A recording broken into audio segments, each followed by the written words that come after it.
Welcome to the 13th and last presentation in the 2022 Geologic Repositories Rock Sample Digitization webinar series hosted by the Alaska Geologic Materials Center. I'm Kurt Johnson, curator for the GMC. The current image is of the Alaska oil pipeline north of the Brooks Range divide. The GMC operates under the state of Alaska from within the Department of Natural Resources. We appreciate major support from the Alaska Geological Society. Other support includes the National Geological and Geophysical Data Preservation Program, Harvey Thorleifson with the Minnesota Geological Survey, the Alaska Oil and Gas Association, and the Alaska Miners Association. This talk series looks at digitization technologies and how they are being integrated into and changing the scientific work process.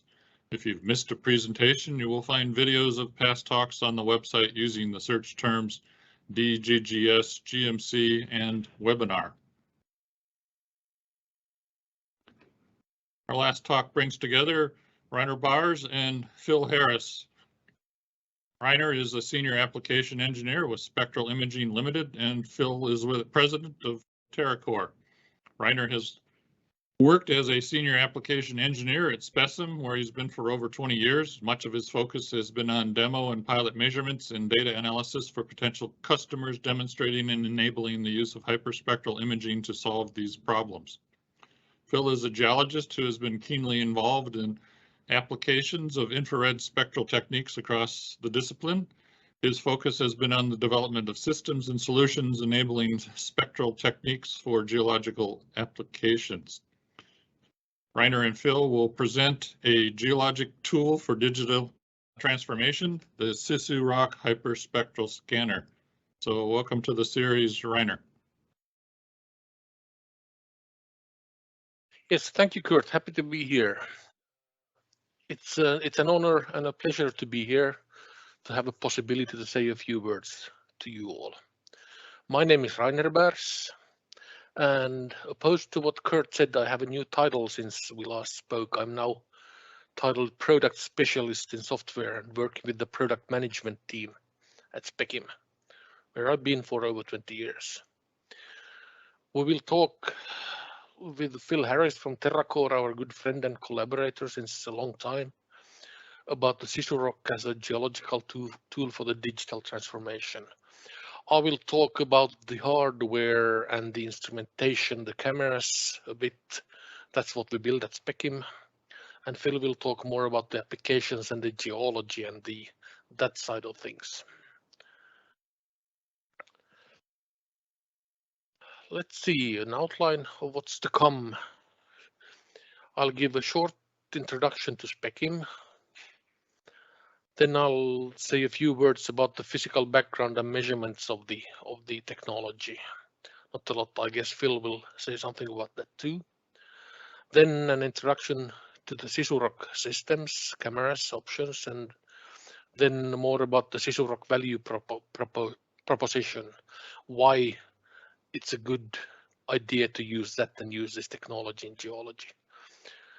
Then we'll have a presentation by Phil, by his own, of course, and I believe a question and answer session after that. Let's have a look at Specim first. Specim was founded in 1995 by 3 persons creating a spin-off from the State Technical Research Center in Finland. Our office is located in Finland, Northern Europe. To date, we have produced more than 8,000 spectrographs and spectral cameras, commercial market. Our personnel is about 80 persons as of today, and we're growing.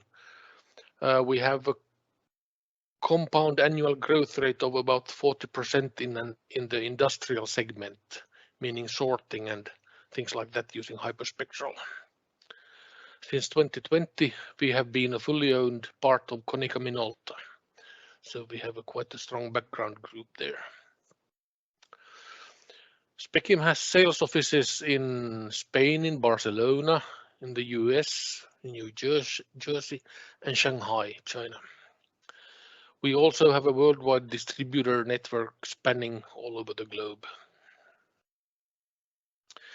If we look a bit at the timeline of what we have been doing these years, we were founded in 1995 when we introduced the first analog airborne hyperspectral camera, the small, almost handheld one. It's the size of a shoebox, approximately. It was a great camera. I mean, the hyperspectral airborne cameras were large until that date. There were no solid state cameras like this one was. There were things like Averis and other such cameras. Around 2000, we introduced the first digital airborne camera with a digital output and the inspector spectrographs as products. 2005 was a great year. We introduced the ISA OWL, which was the first thermal commercial hyperspectral camera. Could be used for airborne or for ground measurements and scanners, of course. We use it in the SisuROCK. Also, we had the ISA Dual, which was a co-aligned two-camera VNIR SWIR airborne solution. Around 2015, maybe a bit earlier, we have the Sisu series, the SisuROCK, which is a turnkey workstation for geological applications, drill cores mostly. Excuse me. We also introduced the ISA Phoenix and ISA Phoenix 1K airborne cameras, which are co-registered single 4 optics VNIR SWIR cameras. So you have basically two cameras, a VNIR camera and SWIR camera, looking through a single 4 optics with co-registered pixels. You get the full spectrum from VNIR to SWIR co-registered. Also the ISA IBIS, which is a special solar induced fluorescence vegetation airborne solution. A couple of years later, we had the Specim IQ, which is a handheld mobile hyperspectral imaging system. Looks like a bit like a camera, normal standard camera. We also introduced the Specim FX, which is the first camera series designed specifically for industrial machine vision. Small, inexpensive, robust, fast, good cameras.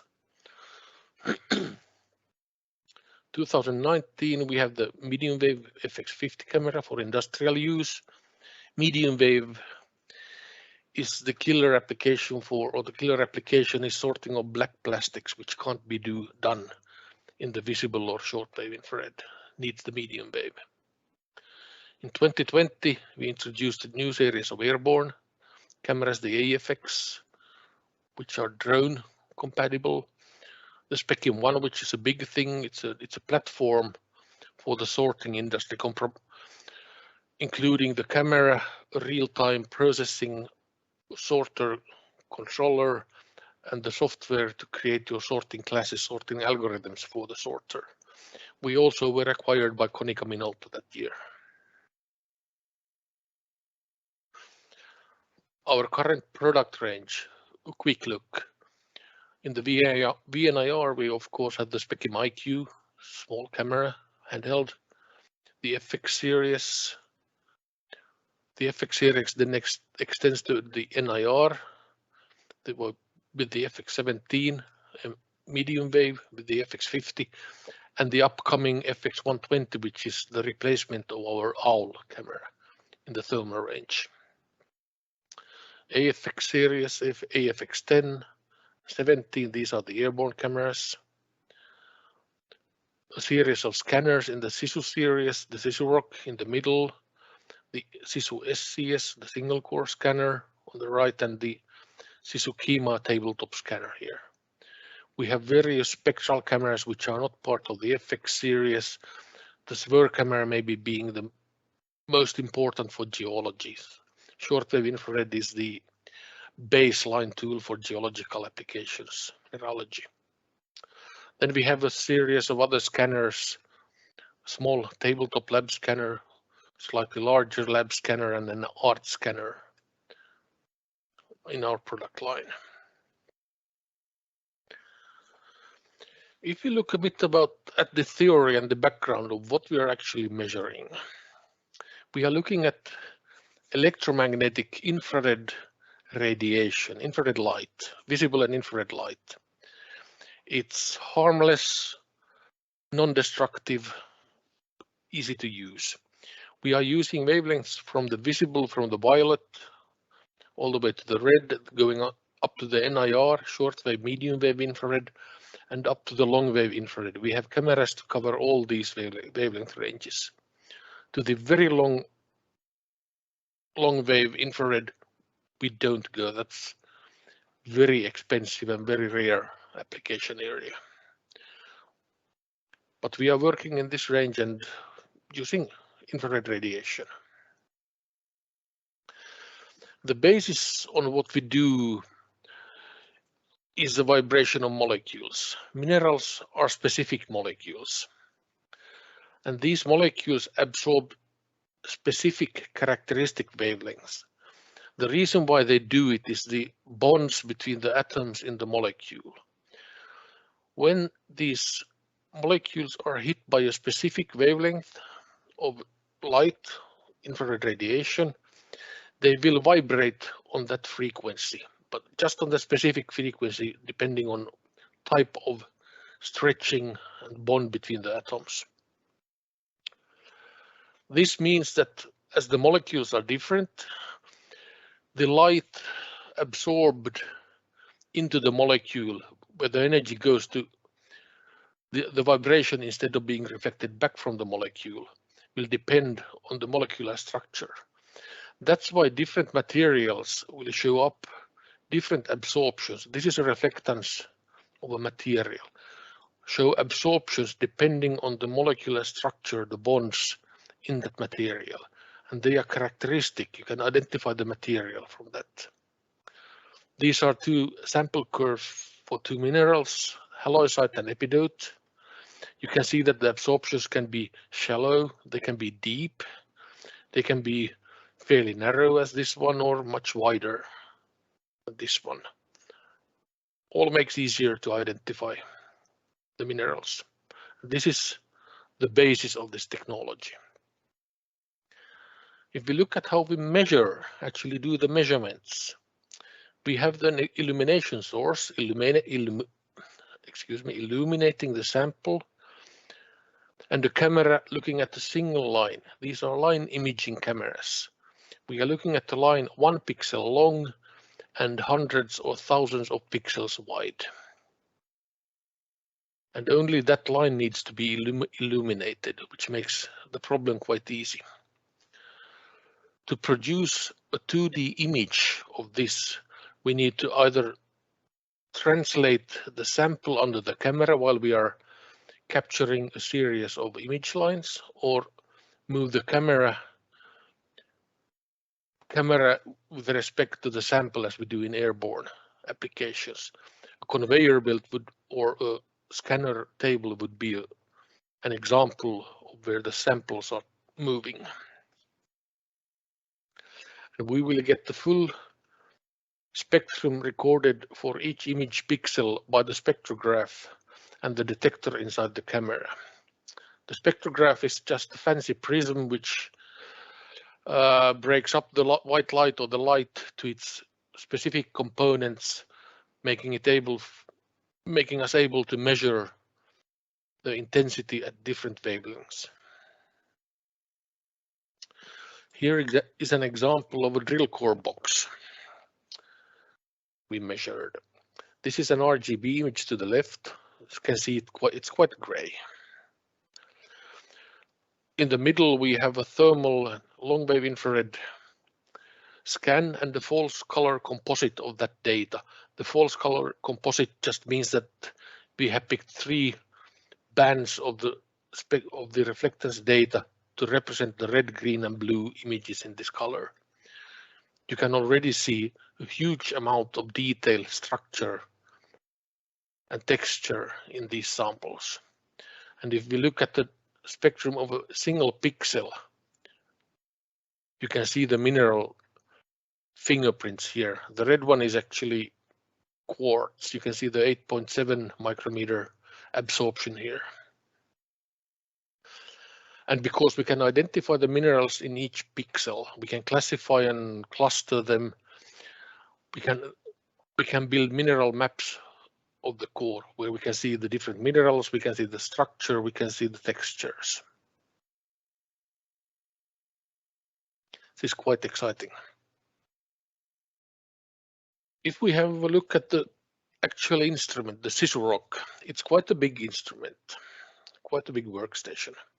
It's designed to take full core trace here up to 1.5 meter long, about 70 centimeters wide. The SisuROCK is the most widely used commercially available turnkey workstation for geological applications, drill core.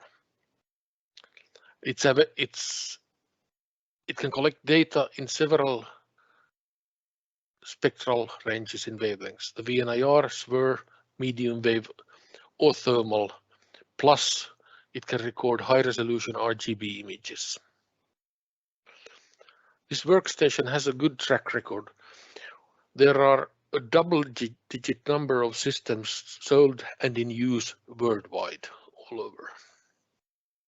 There is a lot of sample data available from various sources, and I can't omit mentioning the Swedish Geological Survey, who scanned 230,000 meters of their archived drill core using the SisuROCK, and that data is available for free from them. One of the points I like to emphasize with the SisuROCK is the speed of it. It has a very high sample throughput. Upwards of 200 core boxes in one shift can be measured if you can feed the machine. That translates to a whole lot of meters of scanned core in a single shift. Let's have a look at the cameras we have available for the SisuROCK as different options. You can pick and choose your cameras as you want in the SisuROCK, with the limit that there are 2 cameras with halogen illumination and 1 with thermal illumination in the current SisuROCK frame. For the VNIR, we have the FX10E with 224 spectral bands and about 1,000 spatial pixels across the field of view, across the core box, which translates to a sub-millimeter spatial sampling. In the short wave, we have the camera with 288 spectral bands, 384 spatial pixels, and a resolution sub-millimeter or a bit more than 1 millimeter on the target. As an option, we have the Phoenix, which is the dual camera single 4 optics camera going from VNIR up to SWIR with a huge number of bands, 384 spatial pixels, and a fixed spatial pixel size of 1.6 millimeter. For the medium wave, we have the FX50, 154 spectral bands, 640 spatial pixels, and sub-millimeter resolutions. The resolutions, I have an error here. Should be slightly different numbers, but we are still talking sub-millimeter resolution. The resolution, smaller resolution, is restricted because of the illumination assembly, which is somewhat bulky and lies between the camera and the sample. We can't get close enough to the sample. Then we have the FX120, the thermal camera, and these are the preliminary specifications. The camera will be available in 2023. It will have 134 spectral bands, 615 spatial pixels, and again capable of sub-millimeter sampling. This is an important camera for geological applications because in the thermal you can capture many of the rock-forming minerals you can't see with the shortwave camera. Minerals like quartz and feldspars, which are important. Last but not least, we have a high-resolution RGB camera, more than 8,000 pixels, and we are going into micrometer size, spatial pixel size now. As future and upcoming things, the SisuROCK is still being developed actively with new cameras, and we are looking at options for improving or modifying the frame sometime in the future. But one of the things we are looking at is the 3D topography camera. We have done test measurements. We are happy with it. We know it works. It's now in a concept proposal stage, and we are waiting for a management decision to bring it into product development, to be a productized product. The camera will have full coverage of the core and the core frame, not just a single height profile somewhere on the top of the round drill core. It will have very good spatial sampling and resolution, sub-millimeter, even micrometer resolution, and excellent height resolution, sub-millimeter. It will use an eye-safe laser. No health and safety concerns, no need for clumsy safety equipment. It will be the perfect tool for geotechnical applications like RQD characterization and for masking the core trade before running mineralogical analysis on the actual core. Here I have an example of 3D data from our friends at TerraCore. On the left, we see an RGB image of the core, and on the right, hillshade 3D core topography produced with the 3D camera. It's quite easy to automate counting fractures and processing this data. Another thing which people talk a lot about, which is often mentioned, is our barcode readers, QR code reader support. We have designed, integrated into a scanner and delivered to a customer a barcode reader with an earlier scanner, not a geological application, but a different application. So we have the technology, we have the code, we have everything in place, we know it works. We are working on providing a solution to get the flexible, user customizable definition of the content inside the tag. The problem with barcode readers and QR code readers is not the reader itself. It's easy to use and integrate to a computer. The problem is what you do with the data. You can encode any kind of information into a QR code or barcode. Project name, drill, box start depth, box end depth, borehole number, name, dates, whatever you want. It's up to you what format you use, and you have to be able to read that data and use it somehow and embed it in the metadata of the scans of the drill core boxes. And that format and that definition of the barcode content is the big issue here. We are considering offering this as a standard SisuROCK module and option. We know there is some need for it. Now, what makes the SisuROCK unique?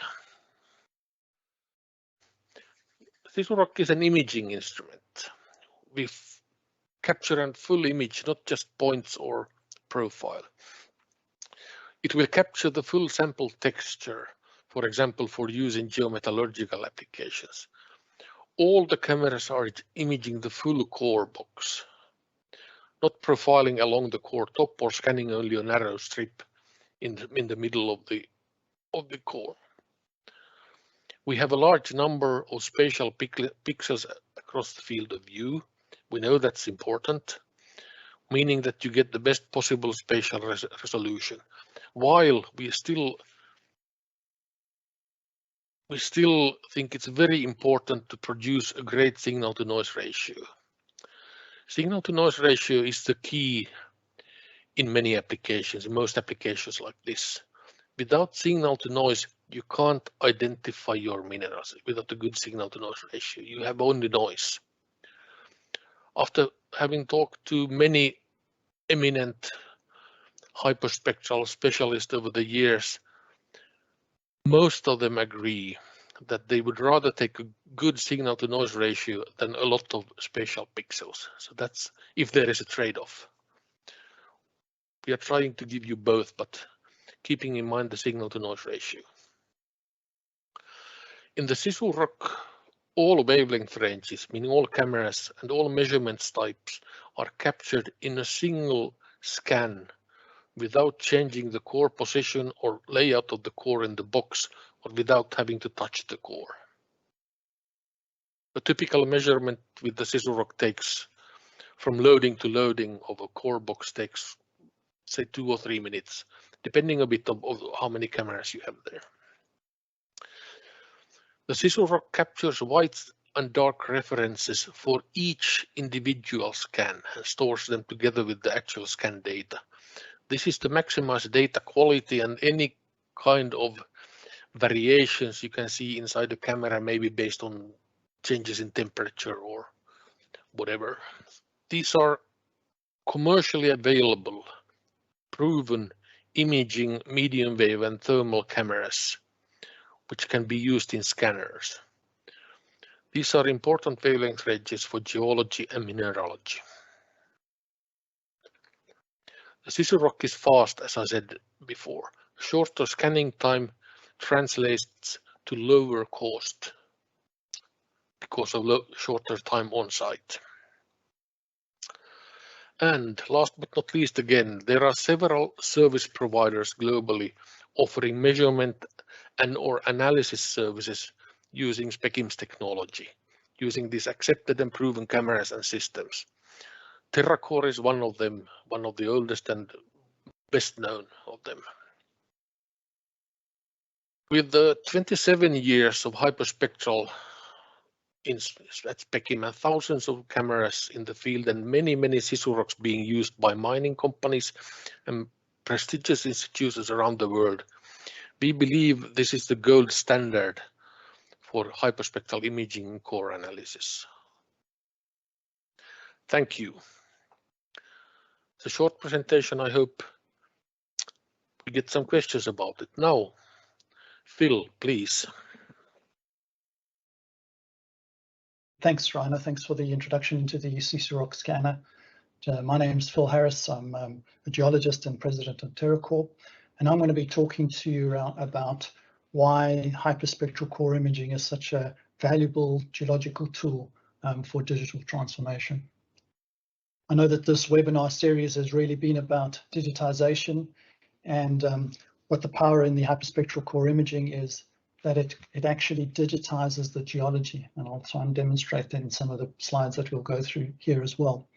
But once you have the actual rock digitized, so you have that information digitally, you can start to think about how you can actually change your business process around this image data so that you can start digitalizing some of the aspects that you do around core logging, core, and working with drill core itself. So TerraCore is a company that provides hyperspectral core imaging solutions. We can customize these solutions and services. We use systems such as those demonstrated by Rainer in his presentation to do acquisition and processing services. We can also provide rentals, system rentals with processing solutions, and also system sales with acquisition and processing support. So basically customizing to what the requirements of the specific mining industry might want.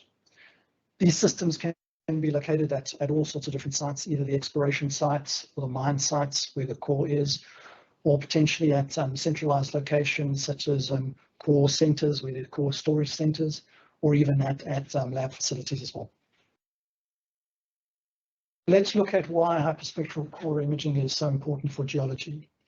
This technique is an imaging spectroscopic technique, and what we do with the imagery from the drill cores, you capture a picture, but ultimately you capture the textural relationships that are present in the rock, and then with the spectroscopic information, you're adding the mineralogical data itself, and with the mineralogy and the textures of those minerals and associations, you're effectively digitizing the geology itself.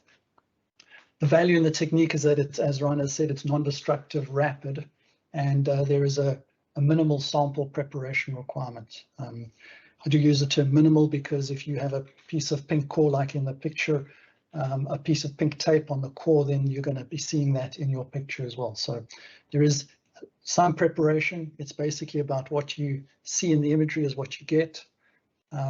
One aspect to hyperspectral, or at least infrared, is that water absorbs in this region, so the core has to be dry to be able to get suitable measurements.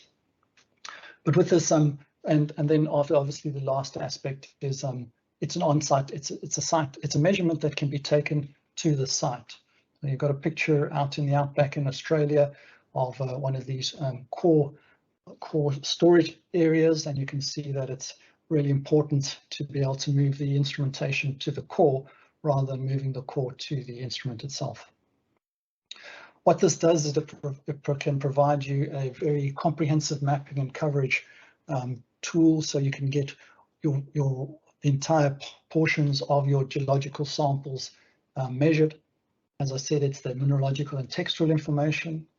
The image data sets are very high in high information content, and those lend themselves very well towards cloud processing in combination with machine learning, machine vision, and artificial intelligence. But I think one of the real valuable aspects of this is that it's a very significant reusable data set.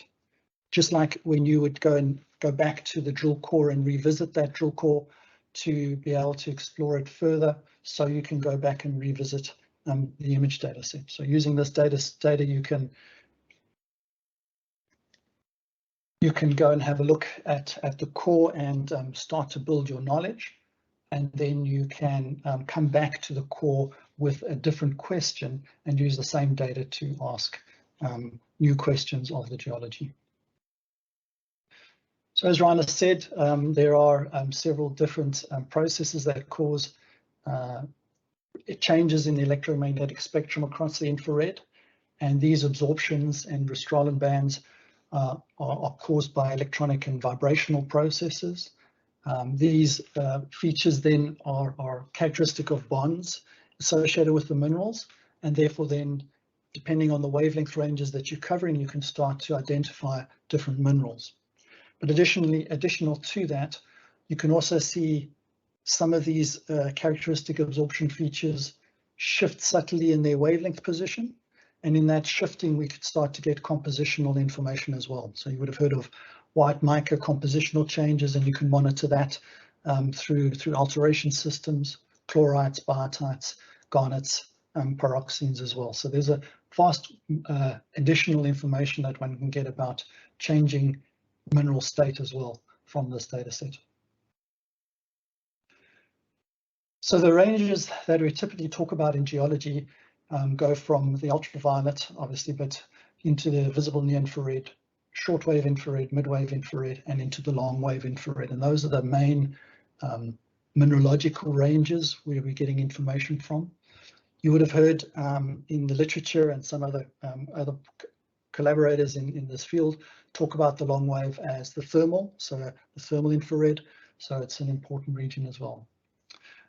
In those regions across the visible near infrared, that's where we see transition metals or the iron oxides and some of the rare earth elements. Across the shortwave infrared, that's where we're seeing the combinations and overtones of some of the hydroxyl bonds, and therefore then we can see minerals with hydroxyls in it, so the phyllosilicates, the clays, carbonates as well, and other OH-bearing minerals. It's really been the cornerstone of spectral techniques in geology, is the SWIR, where we can get a large portion of minerals being identified. As you move up into the longer wavelengths and into the long wave infrared, so you start to see the fundamentals associated with silica oxygen, aluminium oxygen, and that allows you then to start to detect some of the fundamental rock forming minerals as well. And that is really one of the important regions of the infrared. And just from Rainer's discussion and what he was talking about, the cameras that he had, just highlighted those cameras and combinations of those cameras to be able to get the right coverage across the right regions. You can see how that region is being covered by this technology. So this is a table, a summary table of mineral identification in the infrared that we've been building over the last couple of decades. And it's really showing the silicate minerals as well as the non-silicates and an example of those silicates. But what's important here is what are those minerals are identified within the different wavelength ranges, the visible and the infrared, shortwave infrared, midwave infrared, and longwave infrared. So the areas of red are where they're very good identification in that region for those minerals. The orange being moderate, where you can generally, in most cases, be able to identify it, and then it gets down to the weak or no response for mineral identification in those regions. From this, you can quite clearly see how important the SWIR region is, the shortwave is, as well as the importance of the longwave infrared. I'm just going to pull out a couple of zones in this and just focus on the finer silicates, primarily to show the value in covering different regions of the infrared to be able to complement your mineral identification. So in the finer silicates, the shortwave infrared is very good for that. So your best identification and speciation happens in the shortwave.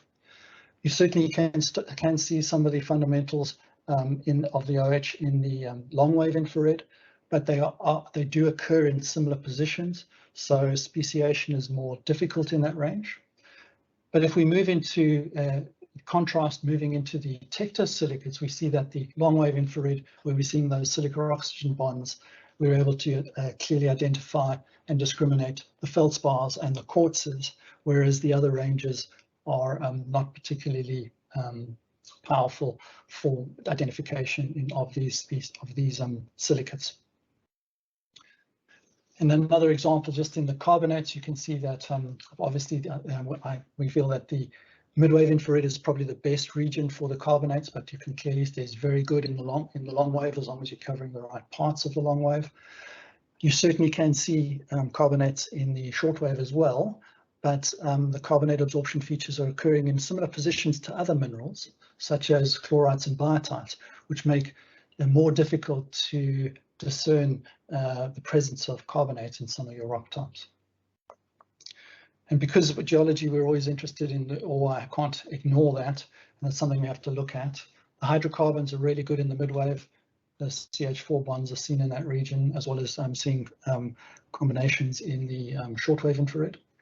But the metals, the sulfides and the oxides, don't have any characteristic absorption features in these regions of the infrared that allow you to identify these minerals.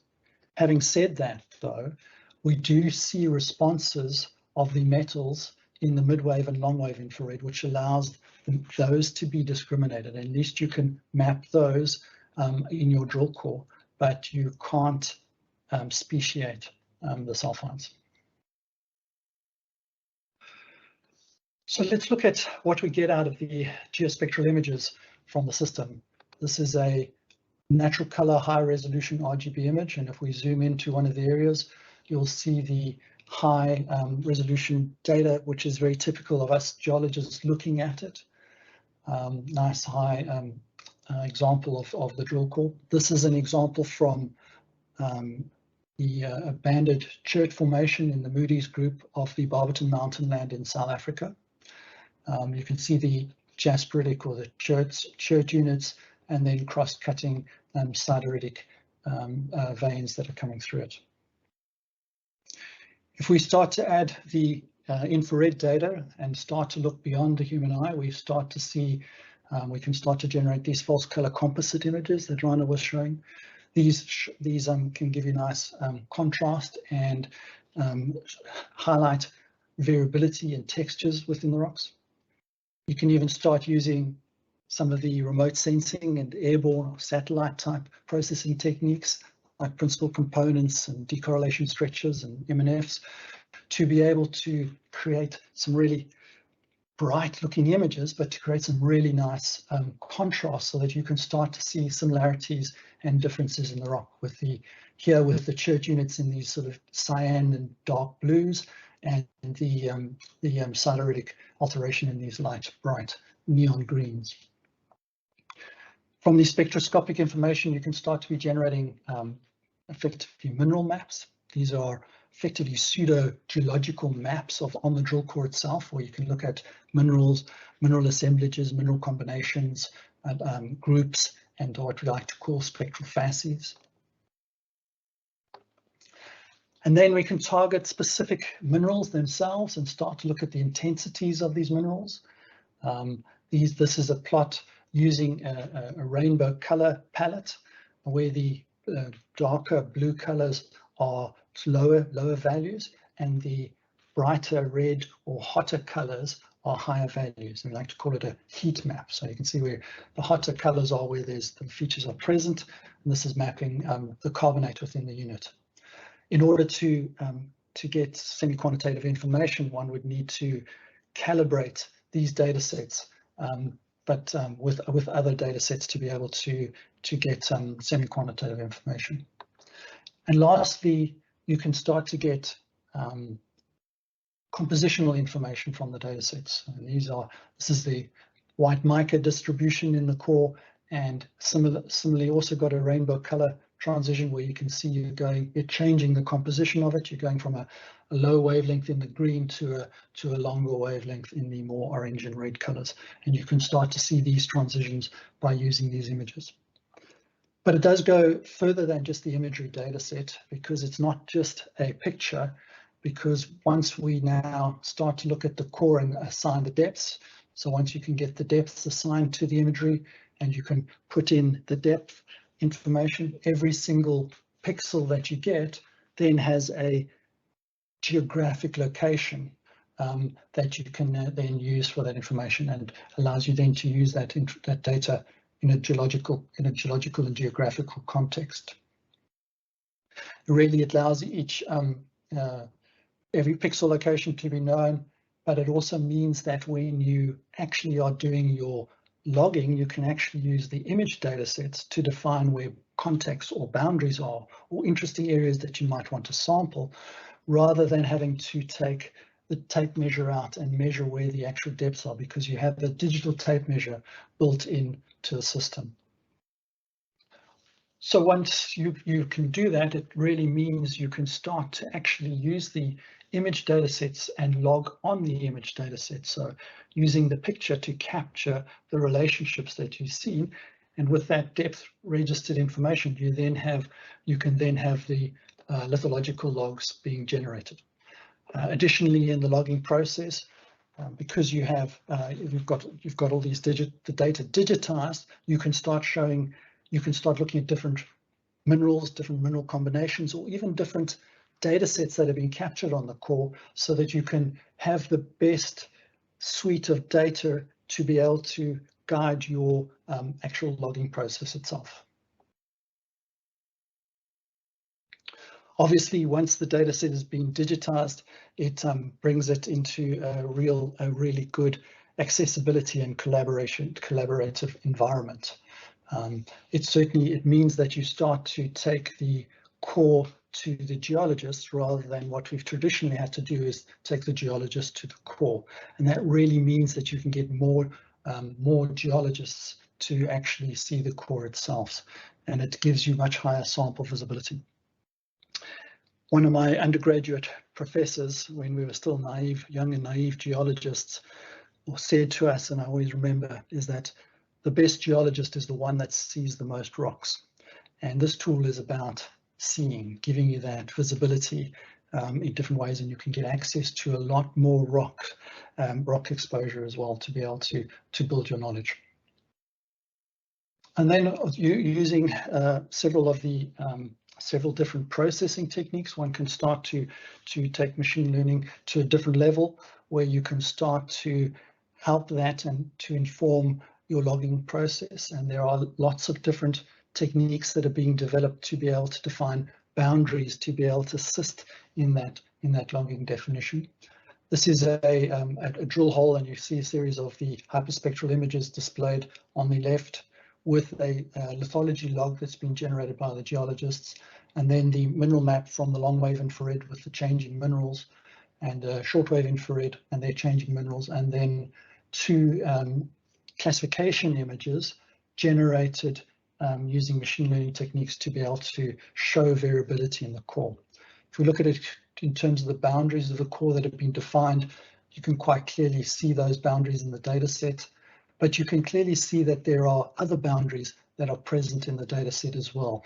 And there certainly is showing a fair amount of variability inside those packages that have been defined before. So, and with these sort of techniques, you can start looking at that package, looking at how the consistency within that package, but also then correlating that package with other packages and seeing how different it might be as you move to different areas. And then obviously the spectroscopic side of the data set is fundamentally important. This is in a scan deposit where we've got in the top a RGB high resolution image, and then one of these false color composite or FCC images generated using 3 bands, which highlight some of the mineral variation. And then the mineral map itself, where you can start to see the different relationships of the minerals. So you can see the amphibole present, but then with this cross-cutting quartz veining that runs through the data set itself. On the left here, I've plotted up some of the data sets. Just this is from the long-wave infrared, and these are some of the data sets. One of the plots is from one of the graphs is from the actual data, and the other one is a reference library selected from the Johns Hopkins University data set. And just to show the similarity, and we have here the amphibole spectral signatures mapping in red, the garnet signatures mapping in this purple color, the diopsides in this mauve mapping there, and then the quartz mapping in the yellow, and you can see it. And this is at the hand specimen scale, but you can now move out to an intersection level where you step back to the drill hole and you start to look at the mineralogy and of the scan, and you see the central portion is associated with the androditic garnet, and then peripheral to that is a grossular garnet signature that comes up, and then diopsides scattered throughout it and also to the upper portion of it, and then some carbonate scattered throughout the unit. The distinction between the garnets and the transitions is seen by the wavelength shift of the major absorption features moving to longer wavelengths for the androditic garnet as opposed to the grossular. And this is seen in some work done by Tom Cudahy and some of the work that he's presented as well there, just showing that here is a grossular garnet in orange and then the androditic garnet at a longer wavelength ranges as well. So you can see the different garnet species, although the characteristic spectral signatures are very similar, but we can see those wavelength shifts to be able to monitor that compositional change. And then we can step out even further, almost into a project or district scale, where you can start comparing different boreholes themselves, and you can start seeing where these scan assemblages are very well developed, more restricted as you move further away, and as you move distally of that deposit, so you don't see any of those signatures at all. So, you know, the scale moving from that hand specimen right out into that project scale with this type of data set is fundamentally important. So in summary, just looking at drilling through the mining life cycle, we see that the hyperspectral data has application through that whole life cycle as well. Moving from exploration, where you're really in your characterization of your geology and learning more about the rocks that you're exploring and defining the alteration. Then into the resource definition, where you're building the geological models, domaining the data sets, and proving up the resource, through to the feasibility, where you can now start to add in geometallurgy, or waste type characterization, and this is where you start to take the geological information you've captured with the hyperspectral data and start predicting behaviors of the rock, how that rock will behave in the mining or extraction process itself. And it can go all the way through to the grade control or production and geometallurgy, where you can look at problematic minerals, monitoring them and in the actual mining and during the mining process itself. So I hope I've given you a good indication of how this data set could be used and given a couple of snapshots of examples of it. and really it's all about bringing the rock to the cloud. Thank you. All right, thank you, Reiner and Phil. I think you've done an excellent job of demonstrating the basics of the hyperspectral technology, and as you mentioned, how digitalization is working itself into the ability to do some excellent geology. One area I'm trying to understand better is the sort of the signal processing. You start with a raw signal with co-registered cameras, with metadata and so forth like that. And then is there like a QA stage where you're working with the overscanning, you're deciding whether the signal to noise ratio is adequate? Are you comparing spectral signatures for the same mineral across different cameras and things like that? I'd be curious about maybe some of the steps you go through when before you deconvolute a signal. And I'll throw out an answer on that one then, Kurt. Just from the QA/QC process, I think there are several stages of that QA/QC. Obviously, during the acquisition, to make sure that the data that's captured has the right sort of signal to noise that you'd want to be using, and then through the processing itself, as you're transforming that data into numbers or minerals. So you'd also then have QA/QC stages throughout that phase as well.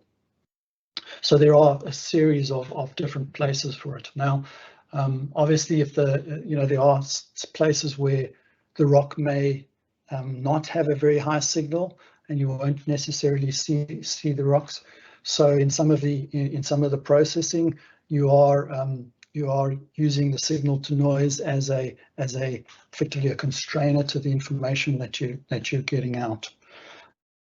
In terms of comparing cameras, and this is a really interesting one in terms of your question.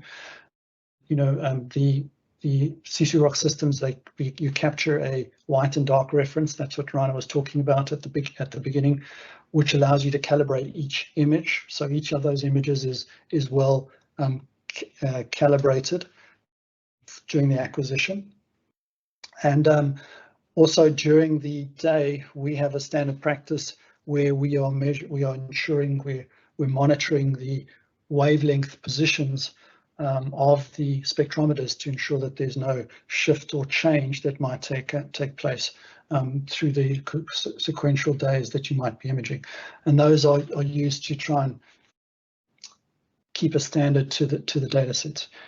Now, you did pose an interesting question, because if you start to compare systems, different camera systems, and looking at how do you then process those data sets, that's certainly going to be something that's going to come up more regularly, and we're going to have to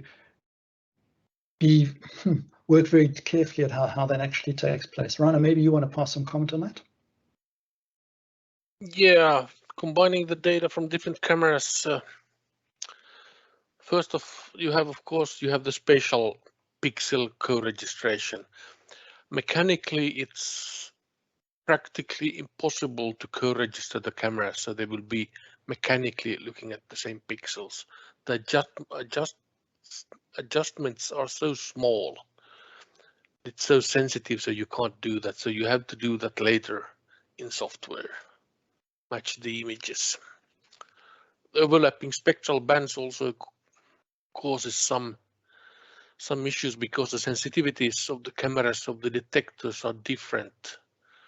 So they don't match perfectly if you overlap the spectra on each other.